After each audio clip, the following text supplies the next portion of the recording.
Duar të asistohet në punën e saj nga Shtetet e Bashkuara të Amerikës, Bashkimi Evropian, vendet anëtare të Bashkimit Evropian dhe Mbretëria e Bashkuar. Filozofia e SPAK tashmë ka ndryshuar në raport me vitet e mëparshme. Nga një rol kryesisht pritës informacionit nga autoritetet e huaja në një rol tashmë aktiv dhe furnizues me informacione për autoritetet të huaja, duke u ardhur ndihmë agjencive partnere të zbatimit ligjit në Bashkimin Evropian dhe me gjëra.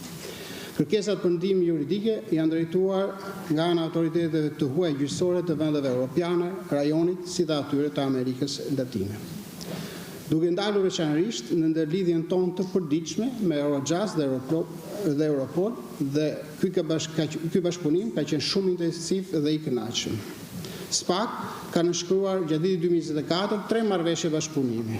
Një me Agjencinë Kombëtare kundër Krimit të Mbretërisë Bashkuar dhe Irlandës së Veriut, NCA, një marrëveshje të nënshkruar me Prokurorinë e Përgjithshme të Mbretërisë së Spanjës, si dhe një marrëveshje me Prokurinë Speciale të Malit të Zi. SPAK gjithashtu ka intensifikuar bashkëpunimin me vendet e rajonit, ku kemi një bashkëpunim të hapur, intensiv, me Malizi, Kosovën, Maqedoninë e Veriut. Po punohet në këtë drejtim edhe me Serbinë, me qëllim shtimin e kontakteve dhe rritjen e nivelit të bashkëpunimit edhe me Republikën e Serbisë. Kemi evidentuar rritjen e kërkesave për ndihmë juridike me 45.8% për ato të ardhura nga jashtë vendit dhe me 34.7% për ato që janë drejtuar autoriteteve të huaja.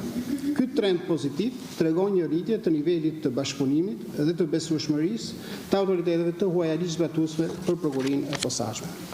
Në vitin 2024 janë krijuar 10 skuadra të reja të përbashkëta hetimore me autoritete të huaja të drejtësisë, ku përfshihen vende anëtare të BE-s, vende anëtare jo të BE-s dhe vende anëtare dhe vende të rajonit.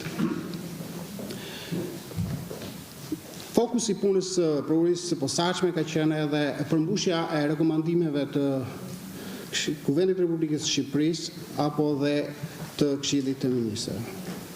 Përmbledhja e raportit vjetor të SPAK dëshmon reflektimin dhe përmbushjen në masë të gjerë të rekomandimeve të rezultatës së Kuvendit të Shqipërisë, atyre të Këshillit të Ministrave, si dhe progres raportit të Bashkimit Evropian për Shqipërinë për vitin 2024.